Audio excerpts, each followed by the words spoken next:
All right, here's the start of our compost program. We have these green buckets that we use to collect the food waste. So students, when they're done with their food, walk over and they have three options. They have landfill, recycling, and then compost. So we do track the pounds here. We were doing like a competition between lower and upper, but the students decided it wasn't very fair because the upper graders said that the little kids didn't eat as much food. So here's our compost area. We have a variety of methods that we're using. So the simplest would be just your like kind of 3-bin compost one. This one's just being used for storage right now with dirt that got donated. But here's kind of more of our active one. We have a lot of straw hay that got donated. That's what we're using for browns. When you're doing compost, you're gonna need 50% green waste.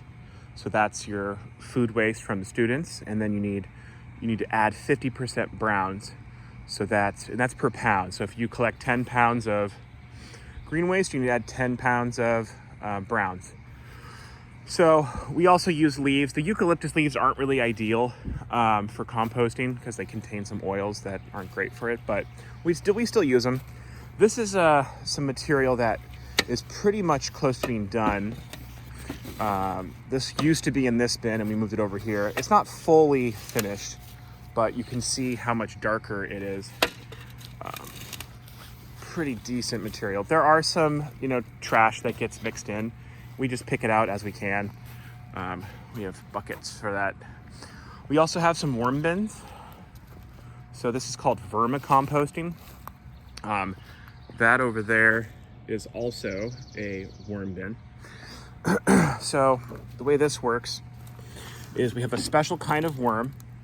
It's called a red wiggler. And they're for composting. Lift this up.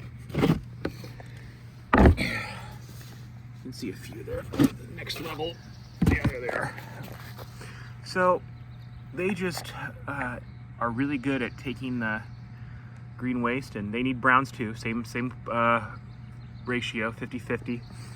But the worm castings is one of the richest forms of compost that you can produce.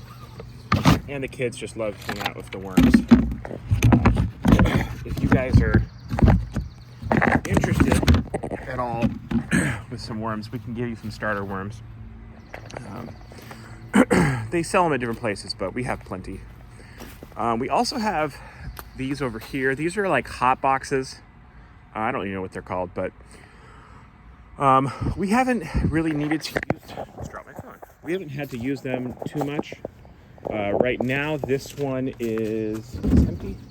This one has the material that was in one of our 2 spinners. That one is currently empty. But we were going to kind of use those as hoppers for when compost is finished. They do work. It's a little bit harder to spin them up and make sure that you're getting good oxygen in there. So these are the spinners. If you're starting off, I think the spinners is a really good place to start. They do take some assembly, but we got one donated, and they just make the rotating process pretty easy. So you just put the material in, so 50% greens, 50% browns, and then this little pin right here undoes, and then you can rotate the whole thing so that way you can aerate your compost.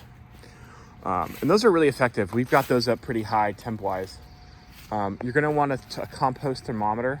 I don't have one out here right now, but that helps you gauge kind of where in the composting process your piles are at.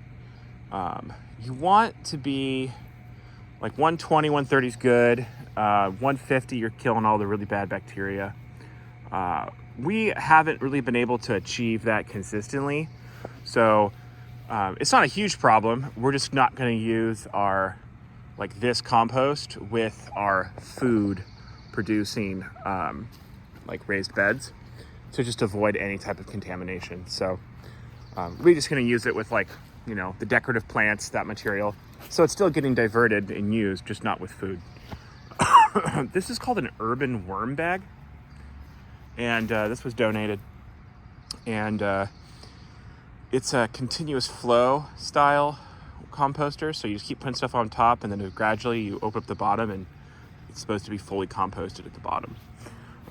This was our first compost bin pile, just a bunch of pallets, you know, strapped together with some screws.